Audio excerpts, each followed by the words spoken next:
WIFO, 105.5 FM in Jessup, Big Dog Country Radio, WIFO. It is now time for the world-famous Butch and Bob Show, brought to you by First Southern Bank, Van's Barbecue, Murphy Builder Supply, and O'Quinn & Associates. Hi, I'm Mandy Yeomans. And I'm Raymond Brown with First Southern Bank. As your locally owned community bank, we're here to help our community grow. Our customers are why we are here. You can tell we want your business. We offer all types of deposit products, personal and business. We have fast, efficient service, and yes, we have online banking too. I'm sure we have an account to fit your needs. Stop by or call us at 912-588-1010 and see how First Southern Bank can help you. We're FDIC Equal Housing Lender.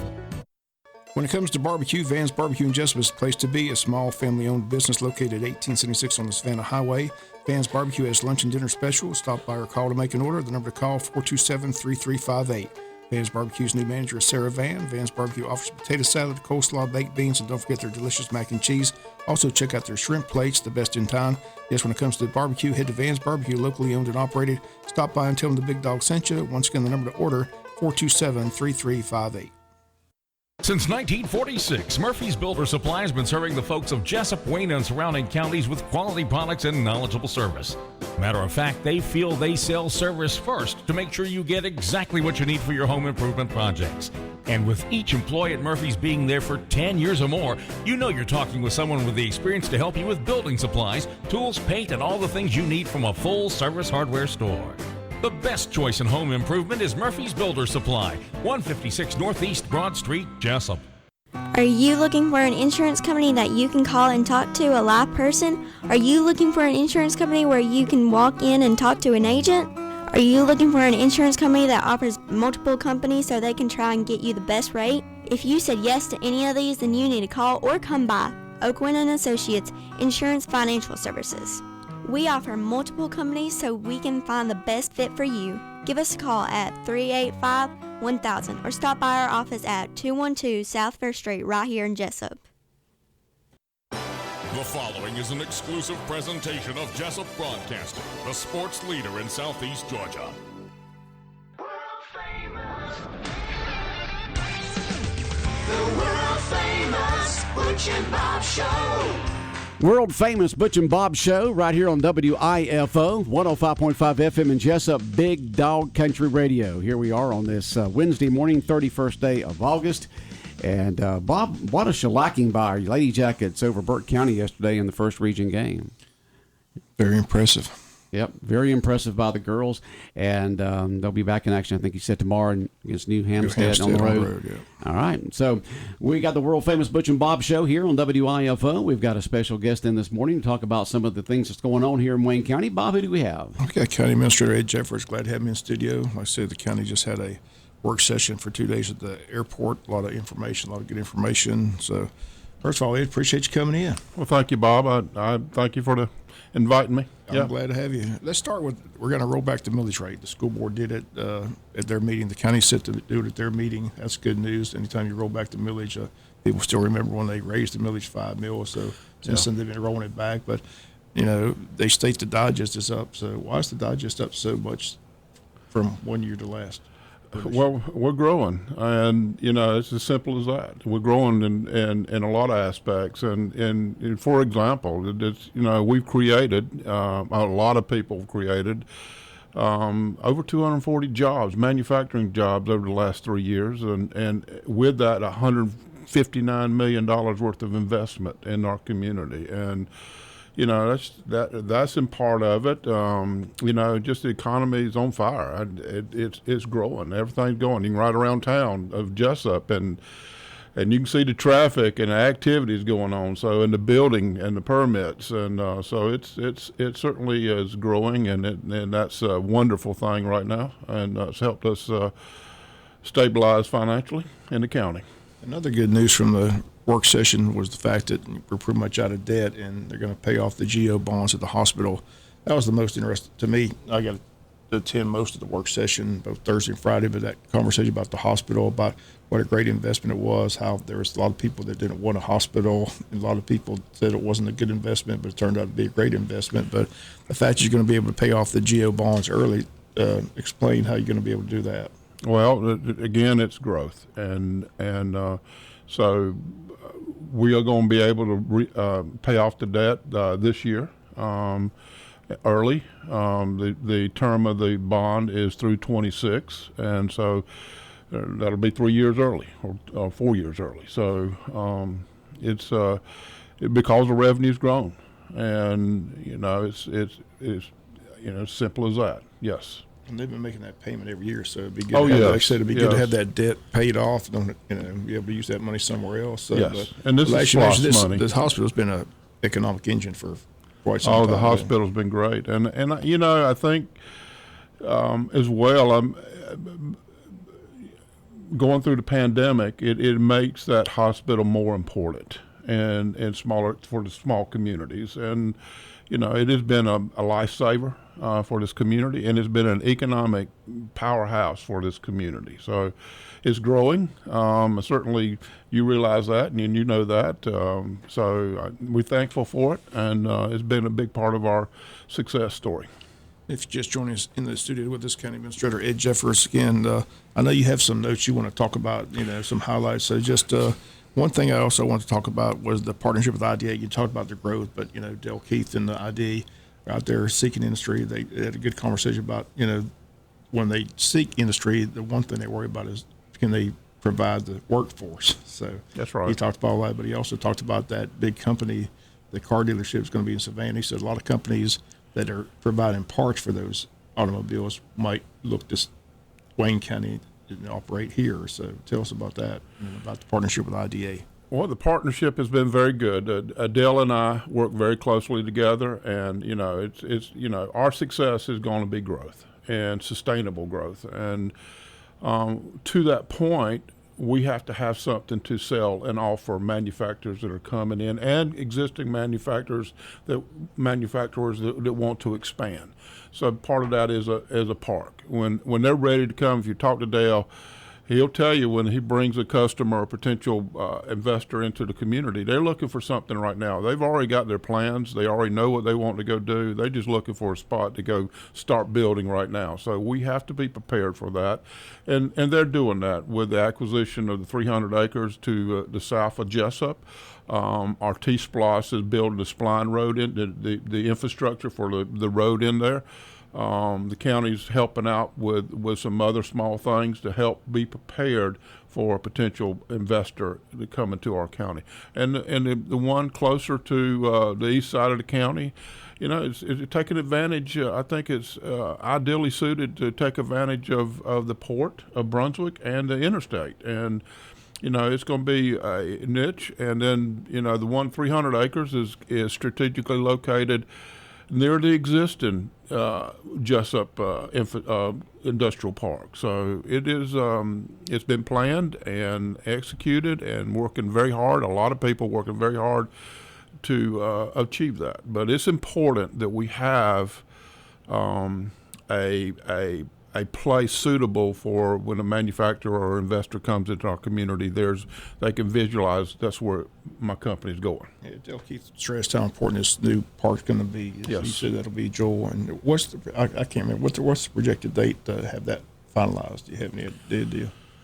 Well, the spline road, we call it, the road going into it is part of the T-Splosh 2, and the road right down here from the station? Yes. Yeah. Yes. Okay. And we anticipate that construction to start in mid next year, summer of next year. Engineering may start later on this year on that. Soon is right out of the gate. And so that'll be paved through there. Is that what you're saying? There'll be a paved roadway through from 84 into the park. Into Sunset. Yes. Okay. No, not all the way to Sunset. Not all the way, okay. No, it's into that park Just right to the now. park, Yeah, okay. All right. And there's a lot of information, a lot of interesting discussions. One interesting discussion was the fire protection. You mentioned a lot of homes that are outside a 5-mile radius of a fire station. The county's looking to build additional fire stations. So explain that. And you mentioned those neighborhoods where all those homes are, where they're outside of a fire station within 5 miles, which is something that concerns the county, and the county's looking to possibly build more fire stations. Is that correct? That is correct, and we've identified it's 5 mile driving distance from a fire station that you have to be within to get good insurance rates. And so we have identified 11 stations throughout the whole county, just where to cover the whole county. And we just have to start with a priority. And there's 3 stations that I presented to the commissioners. One of them is out Tank Plant Road in that area, and then Osteen Branch, and out toward Penn Holloway Creek area, on Bethlehem. And so these will be stations that will have a fire truck in it and turnout gear and everything associated for volunteers to come. And it's still a volunteer station. So it's volunteer. I was going to ask you that question. It's a volunteer fire department. You'll have a building out there with a fire truck in it ready for the guys to come in. That's right. And take care of it. And it will be kind of a subset of existing volunteer stations, such as the Osteen Branch and Tank Plant will be part of Madrid Springs volunteer fire department. So a lot of those guys go to different places and they live out there, and it's suitable. So it's a volunteer. That's hats off to those folks who are volunteer fire people, That's exactly men right. and women, because they got to go through the training, the time. They got to be on call at a moment's notice to be able to go to help save somebody's structure. Yes, it's a dedication and a desire to be helpful to somebody and others. So my hat's off too.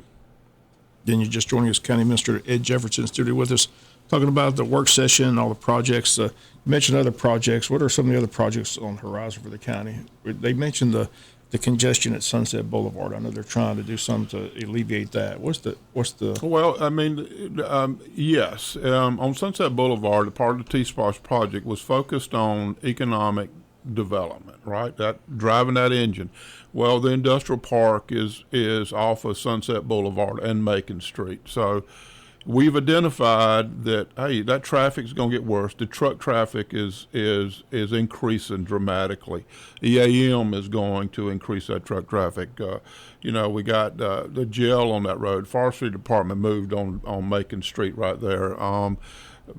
EAM, I guess, it is doubling their traffic off of there. Healthy Pets is expanding, it did expand and expanded again, I think, and so it's going to be congested. And what we want to do is 3-lane a lot of that Sunset Boulevard to have turning lanes and alleviate some of that traffic, because it's growing right there. And that's if you look at the county and the city and the migration of the industry and the jobs is going south, and so that's part of that is alleviate that traffic to make it suitable. We also got an industrial park. Recreational park right there, Bill Morris, and we're looking at an ag multi-purpose agricultural complex right there off of Sunset Boulevard as well.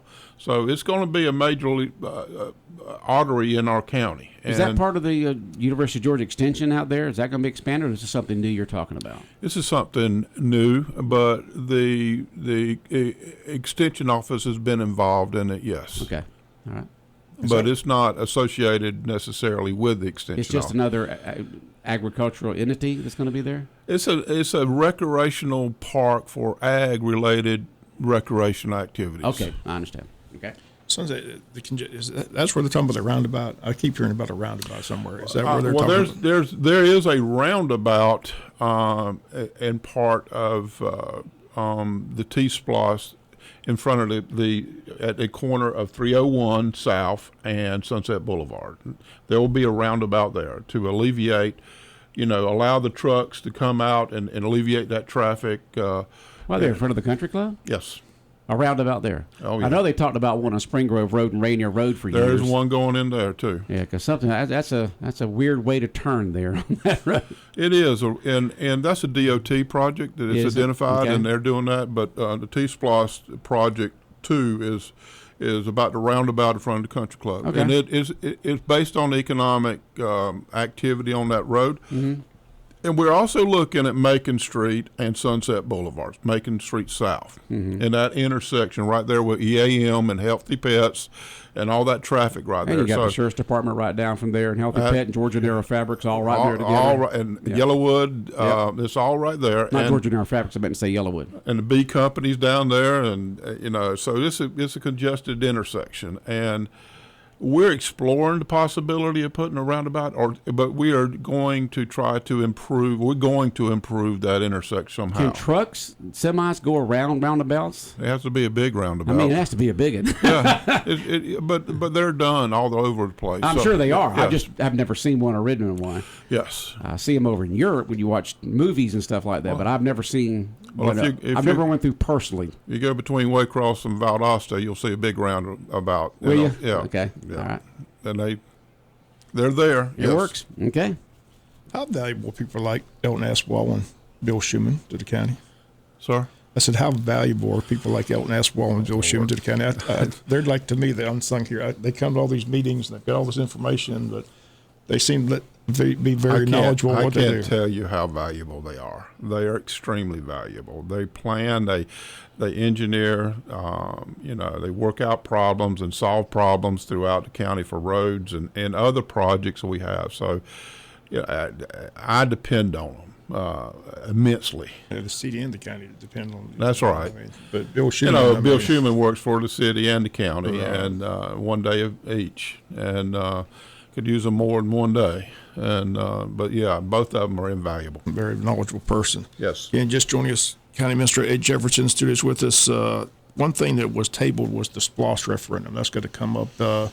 You mentioned the options. You could have a special election, things like that. So explain the timeline when that has to be. I think the current SPLOST doesn't run out until 2024. Is that correct? That's correct. The current SPLOST 4 runs out the end of June of 2024. And so a SPLOST 5, a new SPLOST, wouldn't start until July 1st of 2024. So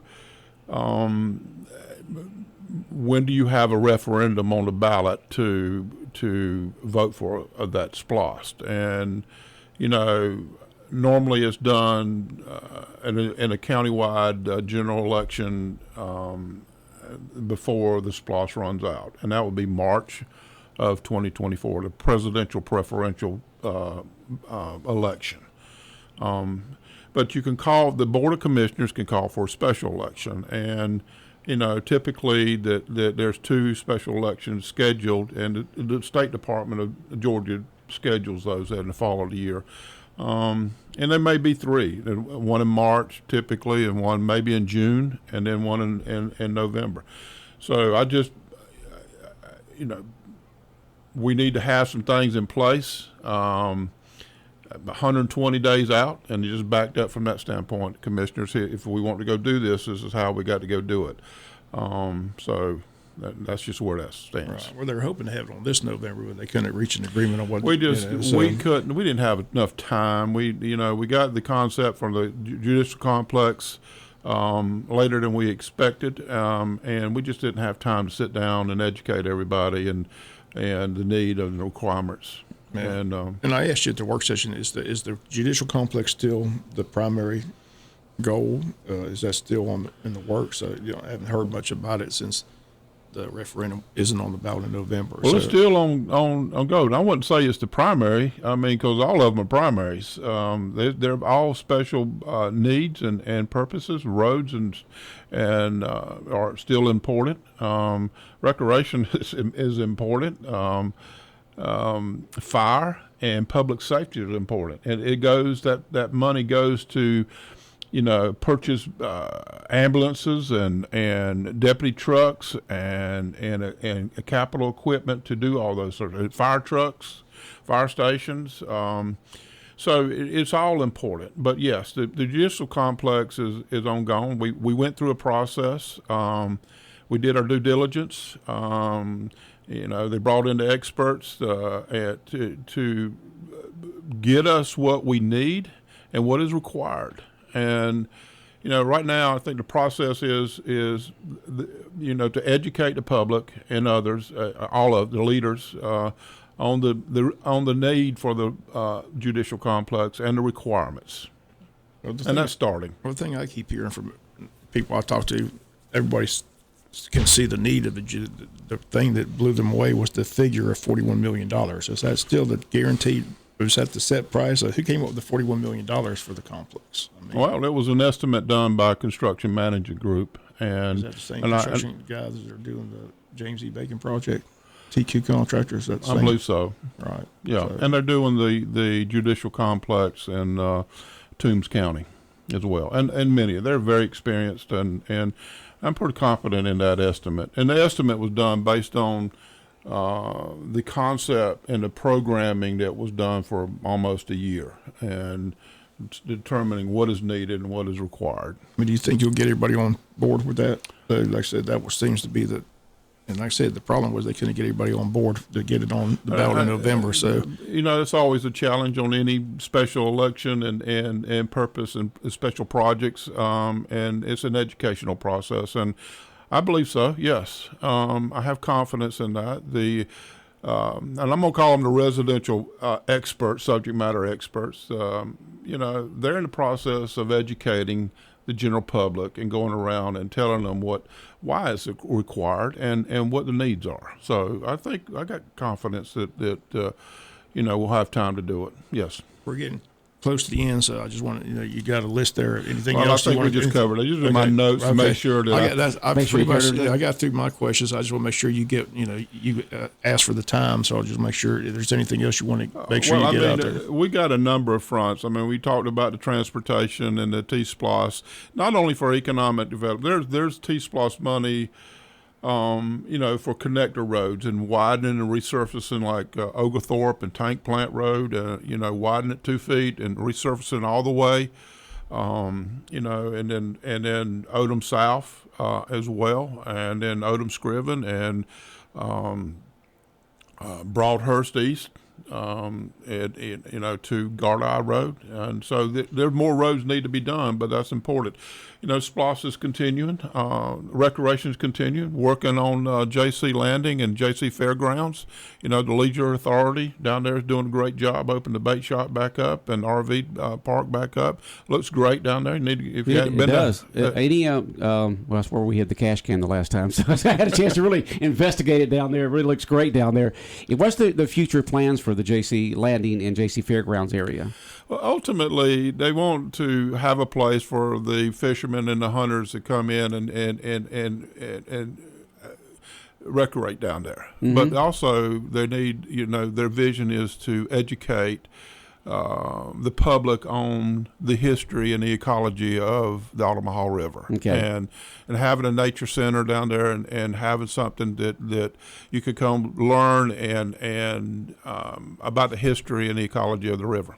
Okay, and the JC Fairgrounds area with the two buildings, you got the building that's normally used there at the fairs that are put on by the tourism board, but you got the old JC hut. Any plans with that, because it's just sitting there slowly. Yes, it's in rough condition, and we're in the process of securing that back from the JCs. Are you? I thought y'all had it already. Okay. We haven't quite yet. We're getting close, Mm-hmm.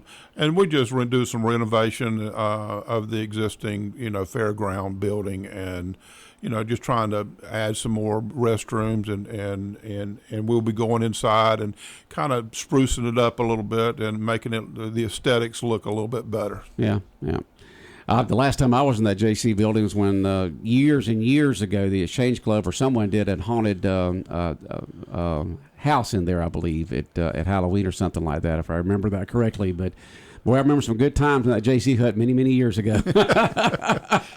Hopefully, we can get it fixed back up and be able to use it as a community center of some sort. That's right. That's when we're in the process of doing that. That's exactly right. Yeah, that's great. Yeah. And the tourism, people say Wayne County tourism, but we've got an asset out there, the Altamaha River, that is, is just phenomenal. From recreation to hunting to fishing to boating to bird watching, history of the river. It's quite an asset here for Wayne County. Yes, and there's the recreation and outdoor activities that are important for Wayne County. There's a lot of people that that are involved in it, whether it's the ball fields or walking the trail out there at Bill Morris Park or going to the river. It's all important. The ag complex is having a place for an equestrian center. Randy Franks has been big on this for years, and finally lobbied the state to be able to put some money in there to get us started on that ag complex. And the swimming pool's important. I know the city of Jessup's actively looking at Cracker Williams, and that's important. And then an indoor facility. All of these are important, and focus on that and trying to plan to achieve these goals. Okay, still looking for that leak at Lake Grace. I was surprised. We ain't looking for it. We know where the leak's at. You know where it's at. Resolving it, and we've slowed it down significantly, and we feel like that we're in safe conditions right now, and we're still working on a plan to ultimately replace that valve and fix that valve. Okay, so you know where it's at. It's just a matter of getting down there and fixing it. That's right. Okay, that's another good recreation for Wayne County. It is. Lake Grace. Yes, it is. It's very vital. It's a wonderful asset for Wayne County. Okay. And anything else, Bob, for Ed Jeffords this morning, County Administrator of Wayne County? I appreciate him coming in. Like I said, I've been trying to get him in for quite some time, but I'm glad to have him in. Like I said, and he's welcome anytime. We say it all the time. All these commissioners, but the politicians, we welcome to come in and give us their thoughts. And like I said, we'd love to have them on, but we appreciate you coming in. Well, thank you for having me. Anything else, Ed? No, sir. That's good. Thank you. Have a good day. You too. All right. We're out of time. All right, world famous Butch and Bob show right here on WIFO 105.5 FM in Jessup is brought to you by First Southern Bank, also brought to you by Van's Barbecue, Murphy Builder Supply, and by O'Quinn & Associates. 105.5 FM in Jessup, Big Dog Country Radio, WIFO.